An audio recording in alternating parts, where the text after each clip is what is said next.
चौथी बार जो है बेंद को यहाँ स्थान मिला है। ला और ली अलग अलग अगर करेंगे तो फिर कम मेन तो वही रहेगा, आप अपना चढ़ा दीजिए। अब मैं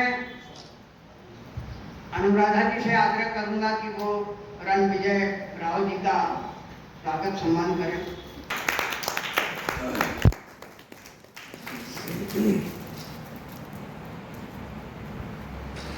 नमस्कार, आप सब लोगों का स्वागत है, हार्दिक अभिनंदन है हमारी इस गोष्ठी में। जैसा कृष्ण जी ने बताया कि ये हमारे 10 साल हम लोग 10 साल से हम लोग ये निरंतर गोष्ठी कर रहे हैं, लेकिन अब मेरा आगे से ये प्रयास रहेगा कि हमारे बाकी साथी लोग जुड़े, और अगर मैं किसी वजह से या और भी कोई नहीं आ पाता है या जुड़ नहीं पाता है तो बाकी लोग कोई ना कोई और जिम्मेदारी लेके इसकी निरंतरता को बनाए रखें। तो ये गोष्ठी हम लोग आचार्य काका साहब कालेकर और विष्णु प्रभाकर जी की स्मृति में हम लोगों ने ये गोष्ठी का शुभारंभ किया था 2013 में, अप्रैल 2013 में, और धीरे धीरे करके हम लोग 100वीं कड़ी तक पहुंच गए हैं।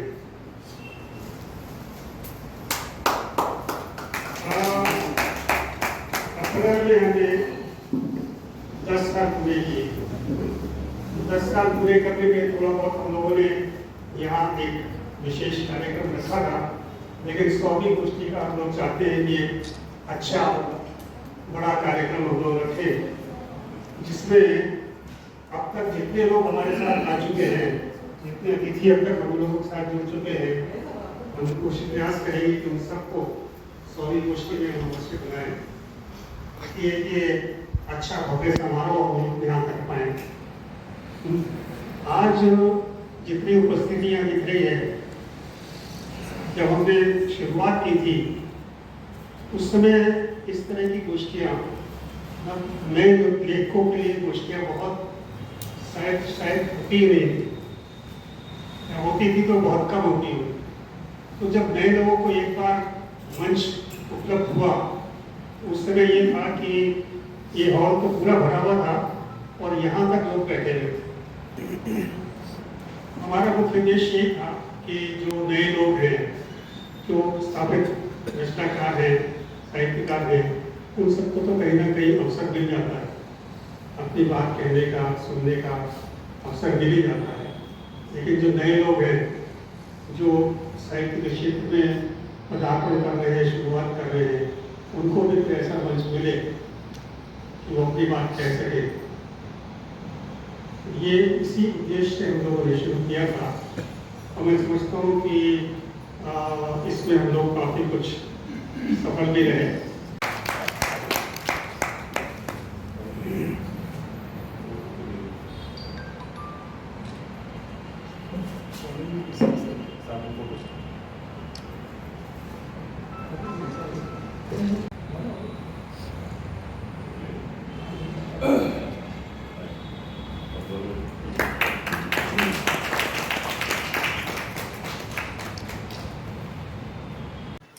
सभी को सादर नमस्कार।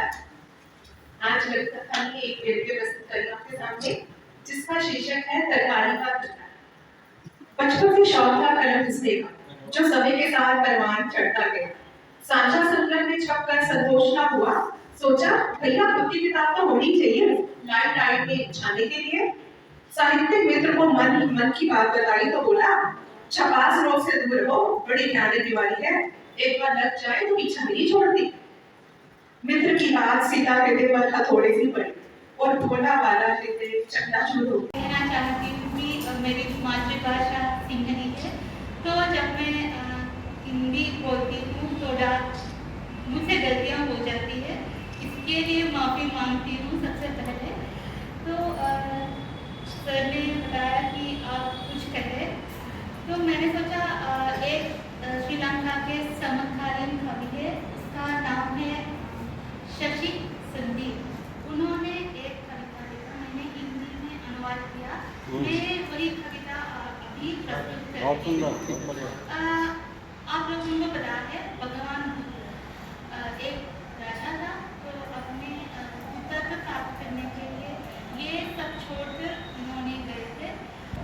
शीर्षक है बरसात। हमसे मिले तुम सनम, तुमसे मिले हम बरसात में।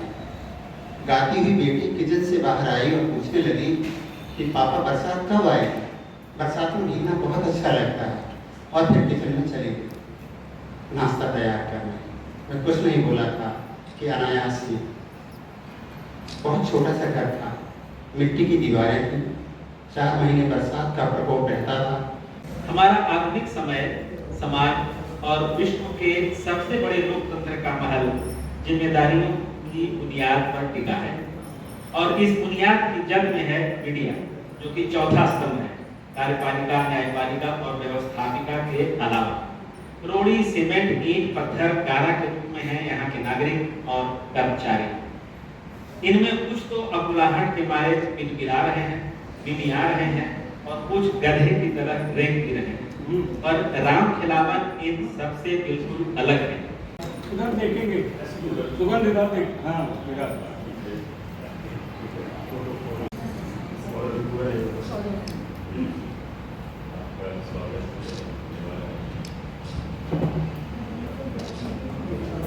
लिखा है स्त्री पर कहानी है मेरे ख्याल से, और इसका शीर्षक मैंने रखा है रानी का राजा। रानी का राजा बहुत अच्छा। जी, 5 बज चुका था। बेटी को तैयार कर स्कूल भेजना था, मगर कामना का पति अभी तक उठा नहीं था। उसे बुरा लगा और पति को जगाते हुए बोले, जल्दी उठिए वरना लेट हो जाएगा। चाय बनाना, बेटी के लिए नाश्ता तैयार करना, जूते पॉलिश आज कर उसे स्कूल बस तक आपको छोड़ना भी तो है। तब हमने उसका साथ दिया। और भाई सुरेश भाई जानते हैं हरिमोहन शर्मा जी को, कि वो हमारे अध्यक्ष भी रहे भारत है। मैंने और हम दोनों ने मिलकर पत्रिका निकाली थी सार्थक, और वो पहला अंक लेकर हम लोग जो है, तब कॉफी हाउस नहीं होता था, टी हाउस होता था, वहाँ पे टी हाउस में पत्रिका रखी जाती थी। उसकी कीमत हमने 1 रुपये रखी थी और 20 प्रतियां हमने वहाँ रखी थी, और हम एक कोने में खड़े। विष्णु प्रभाकर जी वहाँ पर आए। अब आप देखिए कितना नई चीजों को पढ़ना चाहते थे। आते ही उन्होंने सबसे पहले पत्रिका ली हाथ में। मुझे मालूम नहीं उनके साथ उस समय कौन थे, एकदम पहले बोले अद्भुत 1 रुपये में इतनी सामग्री।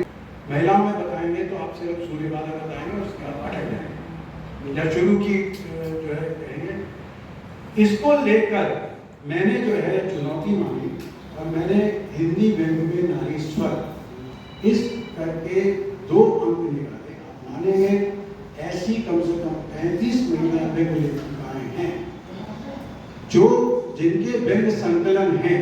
मैंने सूर्यबाला के बारे में कहा भी था कि अगर सूर्यबाला नहीं लिखती तो व्यंग को पुरुषोचित विधा मान देगा। साइड को लेके और व्यंग उससे आप व्यंग का समकालीन परिदृश्य समझ।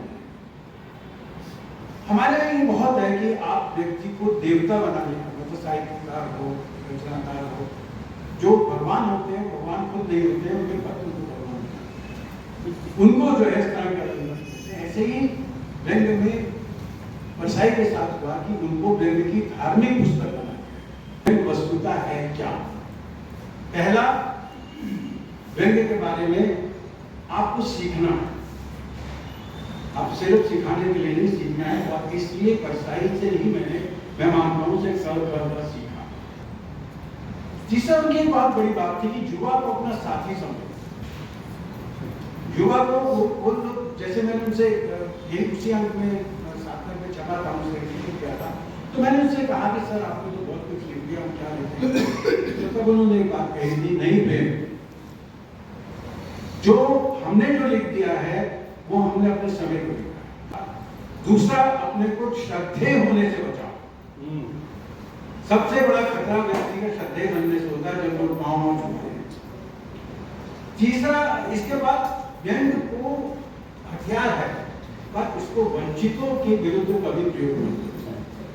नारी है, हमारे जितना हास्य अगर आप देखें तो जीजा साली इसके ऊपर है, जितने अगर कॉमेडी सीरियल देख लेते तो वहां पर जिस तरह से नारी को दुत्कारा जाता है, तो ये वंचित जो लोग हैं समाज में। इसके बाद उन्होंने ये कहा, हमारे यहाँ हास्य और व्यंग और शिष्ट हास्य तो वो कहते थे शिष्ट या अशिष्ट आज से व्यंग के लिए मान्यता, दोनों में बहुत बड़ा। फिर लेखन के लिए आपकी अपनी दृष्टि और आपका अपना चिंतन, फिर अध्ययन आवश्यक है। फिर हमारे यहाँ कहा जाता है कि व्यंग विधा कैसे। मुक्ति बोध के बारे में इन्होंने कहा था कि मुक्ति बोध की आलोचना करते हुए बसाई ने कहा था प्रदत्त भाषा से काम नहीं चल सकता। जो प्रदत्त भाषा आपको दी जा रही है उसके लिए एक अलग भाषा चाहिए। ऐसे ही आज के समय में आप देखेंगे, आज की परिस्थितियां, आज का जो समय जिसमें किसी से भी प्यार करना, इश्क नहीं आसान। गालिब का सब्जी मंडी में भीड़ है, भीड़ एक दूसरे से सट कर खड़े होने का अवसर दे रही है। अच्छा। लड़का लड़की को छेड़ नहीं पाता, लड़का उदास खड़ा है, लड़की छिड़ नहीं पा रही है, लड़की भी उदास है। क्या बात। लड़का सब्जी खरीद रहा है, लड़की भी सब्जी खरीद रही है, दोनों केवल सब्जी खरीद रहे हैं। भाव पूछ पूछ कर सब्जी खरीद रहे हैं, पैसा देकर सब्जी खरीद रहे हैं। पैसा जेब में है पर छेड़ और छिड़ नहीं पा रहे। बहुत बढ़िया। दोनों को कोई जल्दी नहीं, जब तक छेड़ा छेड़ी का धर्म ना निभाले जल्दी होगी कैसे। मुनिया घर घर में करे, मुनिया घर घर में करे जूठे बर्तन साफ। मुनिया घर घर में करे जूठे बर्तन साफ, लेकिन लाखों में बिके उसके फोटोग्राफ। क्या बात, क्या बात। लेकिन लाखों में बिके उसका फोटो। और देखिएगा, कलयुग में राजे जहां स्वयं बेचते ही, कलयुग में राजे जहां स्वयं बेचते ही, बोलो ऐसे प्यार की क्या होगी तकदीर, बोलो ऐसे प्यार की क्या होगी। दो तीन और मछली वाले ताल का बगुला चौकीदार। कल ही पढ़ा था। मछली वाले ताल का बगुला चौकीदार, ऐसे ही मरते रहे सच के पहरेदार। हे ईश्वर, बड़ा नायाब है आपका वजूद। सांसारिकता से दूर, राग द्वेष के सुख दुख सभी प्रकार के एहसासों से परे आनंद सागर में अवगाहन कर रहे हो। गुलाबों के आसन पर हर धूप की सुगंध में मस्त हो। आपके आसन की गुलाब कभी कम नहीं पड़ते। वैलेंटाइन के दिनों में जब हमें एक गर्दन लटका गुलाब 20 रुपए में मिलता था, तब उन दिनों भी आपके आसन के लिए ताजा गुलाबों का जुगाड़ सुंदर करते थे। प्रभु, अगर बत्तियों की निरंतर सुगंध से आपको कभी जुकाम नहीं होता, हे दीनदयाल, अब मतलब की बात कराता। ये माइक भी बड़ी ही खतरनाक चीज है। अच्छे अच्छों के चक्के छुड़ा देता है, बड़े बड़ों को पसीने ला देता है, सूरमाओं को धरती चटाक पर घर में रुला देता है। सामने आ जाओ इसके तो सांस ऊपर नीचे नीचे ऊपर होने लगती है, हाथ पांव फूलने लगते हैं, बदन कमाने लगता है, जुबान तालू से चिपक जाती है, आंखों पे आगे अंधेरा ही अंधेरा नजर आने लगता है। वह छोले भटूरे वाला बहुत फेमस हो गया था। उसकी दुकान पर लिखा था, जब अनशन को जाए छोले भटूरे आदमी। उसकी दुकान पर विदेशी सैलानियों की भीड़ भी रोज इकट्ठी होती और देश का सारा मीडिया भी लंच टाइम में वहीं आ उमड़ता। छोले भटूरे की यह दुकान किसी ऐतिहासिक स्मारक से अधिक भिन्न की हो गई थी। काउंटर पर कई तरह के छोले भटूरे अवेलेबल थे। स्पाइसी तड़का छोले भटूरे, जोर का झटका छोले भटूरे, तेरे मेरे छोले भटूरे, पार्टी एजेंडा छोले भटूरे, जिंदाबाद छोले भटूरे, भाईचारा छोले भटूरे। दिमाग में आते मादक से खुशबू भर जाती है। मन को मस्त कर देने वाली खुशबू ने सदा ही मन के तारों को छेड़ा है। भारत में आयातित इस पेय पदार्थ ने काफी समय से अभिजात वर्ग में अपनी पैठ बना ली है। कॉफी पीने वाला व्यक्ति अपने अपने आप को एक्सक्लूसिव महसूस करने लगता है। दक्षिण भारत के पश्चिमी घाट में उपजने वाला यह पेय पदार्थ अंग्रेजों द्वारा उत्तर भारत में लाया गया था। जिंदगी बड़ी बेदिल है जी, इसमें किसी भी पार्टी का कोई हाथ नहीं, कोई सरोकार नहीं। आदमी अपने सुख से दुखी नहीं, अभी तो पड़ोसी के ऐश्वर्य से चकरा गया है कि इसके पास इतना धन आया तो आया कैसे, क्या जुगत इसने लगाई होगी, क्या तरकीब भिड़ाई होगी। ये दरिद्र ही कितना भला, ये दरिद्र ही कितना भला लगता था, इसके छिद्रयुक्त कपड़ों से समूचे भारतीय होने का अंदाजा लग सकता था। पर पता नहीं जी, हम अव्वल दर्जे के मूर्ख होंगे, पर कहने में जब जुबान करती है। पहली बात, अपन अपने को बेवकूफ क्यों माने? जब अपन अपने को इस पदवी से अलंकृत करना नहीं चाहते, तो आपसे ये सम्मान फालतू में क्यों ले? अब मान लीजिए आप सड़क पर हो, दोपहरी अपने यौवन पर है, ऐसा लगता है मसूरी के कैंपटी फॉल का झरना बहे जा रहा है, कितना सुखद लगता है। भीतर बाहर दोनों का तापमान बराबर, आग बराबर सी लगी हुई है, मन सलमान सा और दिल कैटरीना सा। अगर कोई मोहतरमा संग हो तो क्या गीत गाने को मन करेगा? नहीं ना, यह सोचना मना है। अगर चुनाचे किसी नजदीक के पार्क में चले भी गए तो पानी की 15 की बोतल 30 में, कुरकुरे का पैकेट 20 में, बंटे की बोतल 25 में। पुलसिया मामा को 100 की पत्ती यानी मोटा मोटी 200 रुपए ऐसे निकल जाएंगे जैसे किसी बेरोजगार के फोन से टॉक टाइम उसके कबाड़ी दोस्त ने ट्रांसफर कर दिया। बात इतनी सी कि देश भर के नौजवान इतने प्रतिबद्ध हैं कि उनकी सक्रियता प्रकृति के स्वच्छंद वातावरण में निश्चल देखी जा सकती। पार्किंग में खड़े वाहन कतारबद्ध खड़े, मानो नवागंतुकों को सलामी दे रहे। मुझे लगता है कि हमारे बाप दादाओं के जमाने से वनस्पति शास्त्र में ली गई रुचि की अभिव्यक्ति अब जाकर अभिव्यक्त हो गई। प्रेम करने में निपुण भारतीय लोटपोट होती पीढ़ी अपने वस्त्रों पर भी इस लेप से लथपथ होते किसी वीर पराक्रमी योद्धा की तरह उदार नुमा रण से बाहर अग्रसर होते हैं। बात उनकी भी ठीक है, जोश है तो होश नहीं, जोश है तो होश नहीं। अब लेखन में देख लीजिए, होश है तो जोश नहीं। कविता का शीर्षक है कवियों के प्रकार। झुंड था कवियों का विषय पर एक था। झुंड था कवियों का विषय पर एक था। कौन कितना प्रभावी है इस बात पर देखा। कौन कितना प्रभावी है इस बात पर देखा। कुछ बोले हम आशिक हैं, दिलों का हाल लिखते हैं। कुछ बोले हम आशिक हैं, दिलों का हाल लिखते हैं। मैं कांटों में जीता हूँ, फिर भी फूलों से प्यार करता हूँ। मैं कांटों में जीता हूँ, फिर भी फूलों से प्यार करता हूँ। दहशतगर्द इस जमाने में मैं यूं सुकून की बात करता हूँ। तुम्हें ये आराम की जिंदगी लगती हो, मुझे क्या मालूम मैं किस हालात में समझौता जिंदगी से आज करता हूँ। मैं कांटों में जीता हूँ, फिर भी फूलों से प्यार करता हूँ। किस्सा है इसका।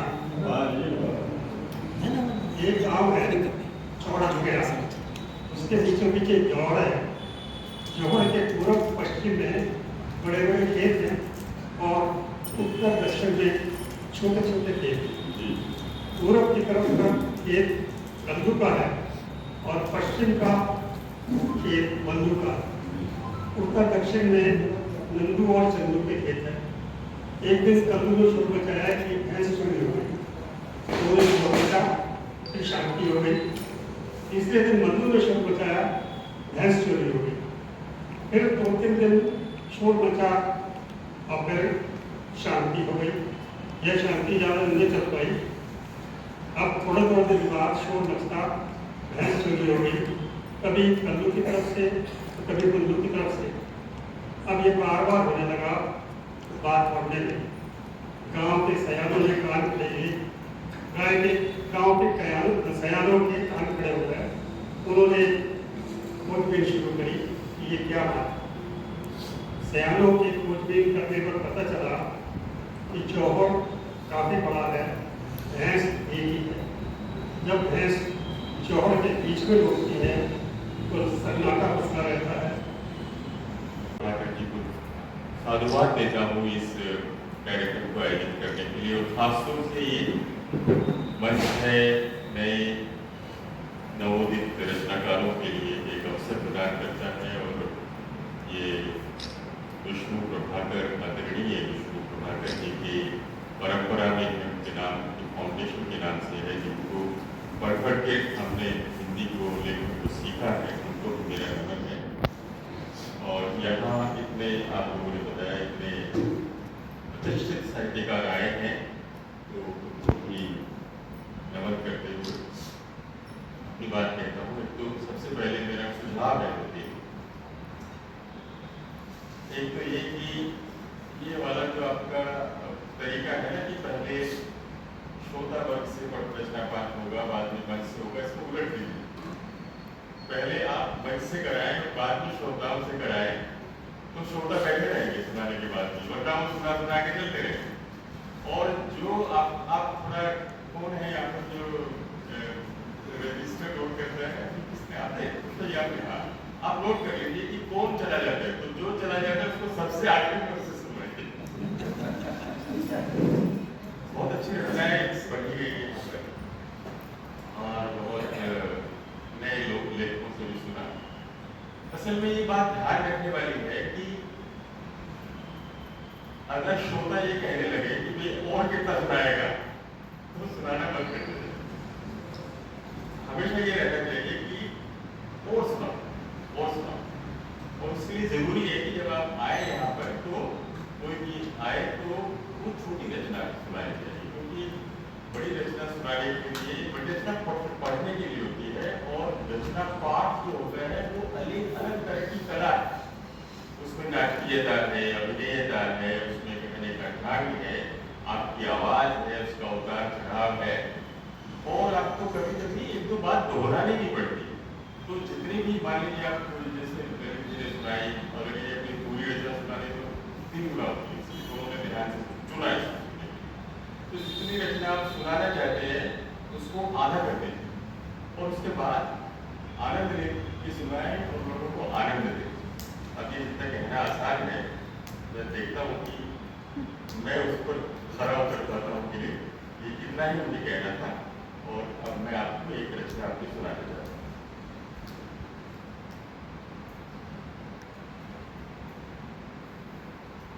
तो इस रचना का शीर्षक है महाकवि जुल्फिकार।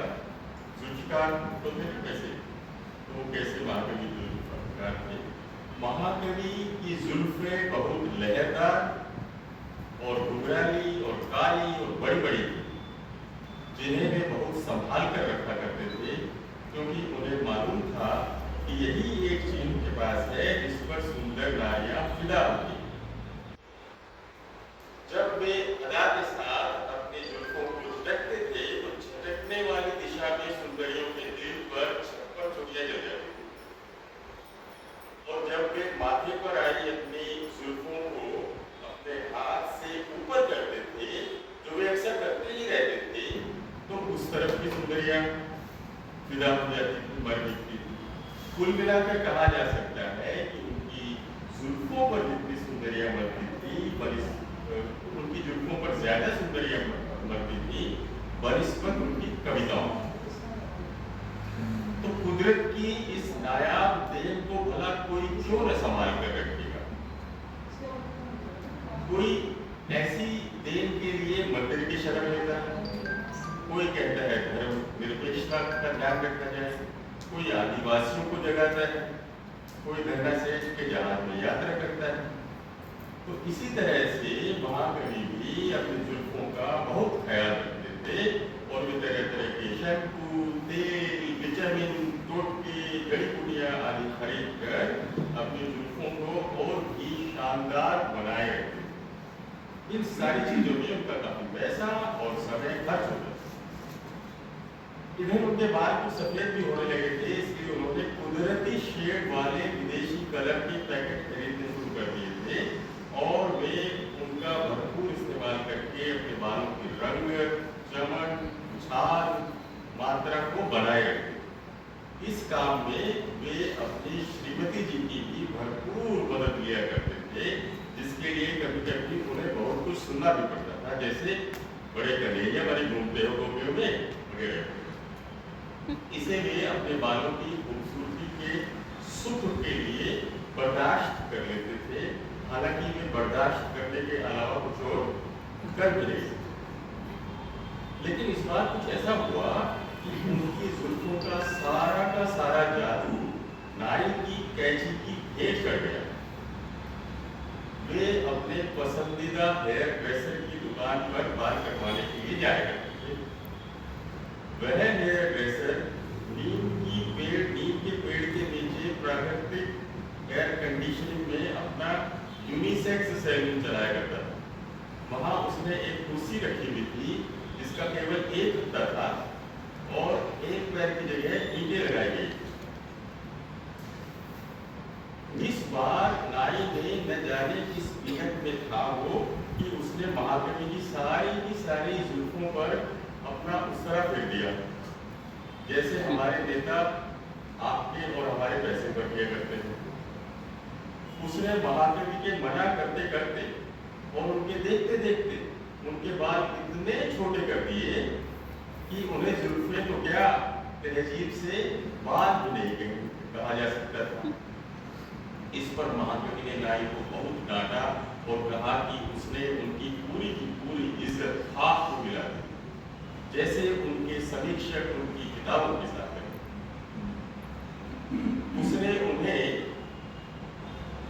उसने महाकवि को कहीं मुंह दिखाने की काबिल नहीं छोड़ा, जैसे उस नेता का हाल होता है जिसके चुनाव क्षेत्र में महिलाओं के साथ दुराचार होता है और उसकी वीडियो भी बना ली जाए। महाकवि को इस तरह आग बबूला देखकर नाई बहुत डर गया, मानो उसके सैलून पर ईडी का छापा पड़ गया। उसने महाकवि से बार बार माफी मांगी और बोला कि वह बहुत शर्मिंदा है और अपनी इस गलती के कारण वह उनसे बाल कटवाने के पैसे नहीं लेगा। महाकवि क्या करते? उनकी हालत तो वैसे ही पहले पतली हो गई थी, मानो सीबीआई ने उन्हें 4 महीने की जेल में रखकर यह कहकर छोड़ दिया हो कि हम माफी चाहते हैं, आपके खिलाफ तो कोई केस ही नहीं बनता। यह बात सुनकर कि नाई पैसे नहीं लेगा, महाकवि को थोड़ी तसल्ली हुई कि चलो जुल्फ गई तो गई, लेकिन पैसे तो बच गए। जैसे बिना अपराध के जेल जाने के बाद जब चुनाव जीत जाता है नेता, तब उसकी हालत हुई। बल्कि महाकवि के दिल में तो एक बार ये भी आया कि इस गलती के कारण उसे नाई से हर्जाना वसूल करना चाहिए, लेकिन नाई की आर्थिक हालत उसे भारतीय अर्थव्यवस्था जैसी ही खोखली नजर आई और उन्हें लगा कि कोई प्रयास करके भी वे कुछ हासिल नहीं कर सकेंगे। इसलिए महाकवि ने यह लाभ वाला इरादा त्याग दिया, जैसे सरकार बहुत सारे पैसे खर्च करने के बाद इस योजना को अधबीच में छोड़ देती। जुल्फें चली जाने के बाद महाकवि का स्वरूप कुछ उनकी किताबों के कवर पर छपने वाले कार्टूनों जैसा हो गया। अगर वे अपनी इस समय की तस्वीर को अपनी किताब में परिचय के साथ दे देते तो पाठकों के लिए कवर पर छपने वाले कार्टून और उनकी तस्वीर में अंतर करना काफी मुश्किल काम हो जाता। बहरहाल महाकवि घर पहुंचे तो श्रीमती जी ने पहले तो हंसकर उनका स्वागत किया, फिर पूछा कि वे अपनी जुल्फें कहाँ बेच आए। यह सुनकर महाकवि ने उन्हें अपनी दुख भरी दास्तान सुनाई। नाई को बहुत बुरा भला कहा और बहुत निराशा में बैठ गए, मानो विदेशी मीडिया में विश्व गुरु की शीशा लेकर हो गई हो और वे कुछ न कर पा रहे हो। इस पर श्रीमती जी ने उन्हें तसल्ली देने के लिए कहा कोई बात नहीं, ये तो घर की खेती है, थोड़ी देर में फिर से उठ जाएगी। ये सब बातें सुनकर महाकवि का क्रोध और निराशा कुछ दूर हुई। जैसे नेता को गोदी मीडिया ने फिर से विश्व गुरु की पदवी दे दी हो और महाकवि के चेहरे से गायब हुई मुस्कान कुछ वापस आने लगी। जैसे गैस के दामों पर सब्सिडी मिल रही। इसी खुशी के दौर में महाकवि ने श्रीमती जी को बताया कि जो हुआ सो हुआ, लेकिन उस नाई की भगवत साहब तो देखो कि उसने अपनी गलती मान ली और ये लिखा कि आजकल फैशन ये था, यहाँ तक कि उसने तो बाल काटने का कोई पैसा भी नहीं लिया। उन्होंने श्रीमती जी को बताया। श्रीमती जी इस पर बस मुस्कुरा कर रह गई, क्योंकि उल्लास के इस समय में महाकवि को यह बताना खतरे से खाली नहीं था कि उनके ऐसे बाल कटवाने के लिए वे नाई को पहले ही दुगने पैसे देकर आ चुकी थी।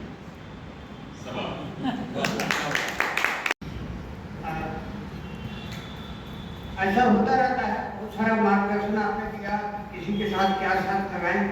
हम लोग शर्तों से मुक्त रखते हैं रचनाकारों को, क्योंकि उद्देश्य यही है कि हमारा उद्देश्य है वो माली की तरह है, लकड़हारे की तरह नहीं। तो अगर लकड़हारे की तरह उद्देश्य होता तो हम बहुत काट छाट करते।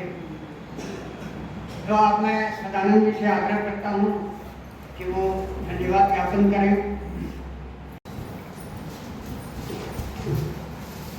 मैं धन्यवाद ज्ञापन का प्रारंभ सबसे पहले रसूल जी को ही धन्यवाद देता हूँ कि उन्होंने मुझे धन्यवाद ज्ञापित करने के लिए यहाँ बुलाया। आज व्यंग्य गोष्ठी में हम सब उपस्थित हैं, किंतु मैं स्पष्ट कर दूं कि मेरे धन्यवाद ज्ञापन में जरा भी व्यंग्य नहीं है। आप सब साहित्य अनुरागियों का बहुत बहुत धन्यवाद अंत तक यहाँ उपस्थित रहने के। आदरणीय अतुल जी को भी बहुत बहुत धन्यवाद इस शानदार व्यंग्य गोष्ठी का आयोजन करने के लिए। और प्रसून जी के प्रति तो मैं धन्यवाद पहले ही ज्ञापित कर चुका हूँ। अब मैं मंच की ओर आता हूँ। समृद्ध मंच का 20% तो प्रारंभ से ही अनुपस्थित था, शेष का 50% भी बारी बारी यहाँ से विदा हो गया। परम आदरणीय प्रेम जी और रणविजय जी के प्रति मैं आभार व्यक्त करता हूँ कि वो यहाँ आए और उन्होंने इस गोष्ठी का कद बहुत बढ़ाया। अब जो विशेष धन्यवाद मैंने सहेज के रखा है, आज आदरणीय डॉक्टर ललित जी और आदरणीय आचार्य राजेश कुमार जी के प्रति मैं बहुत बहुत धन्यवाद ज्ञापित करता हूँ कि उन्होंने न केवल व्यंग्य के बारे में बताया, यहाँ उपस्थित लोगों का अभिनंदन किया और अपनी रचना से इस गोष्ठी को समृद्ध किया। बहुत बहुत धन्यवाद इन दोनों व्यक्तित्वों के प्रति। और मैं ये प्रार्थना भी करता हूँ इनसे कि आने वाले समय में आगे और भी हमारी गोष्ठियों का ये मान बढ़ाएं। बहुत बहुत धन्यवाद आदरणीय ललित जी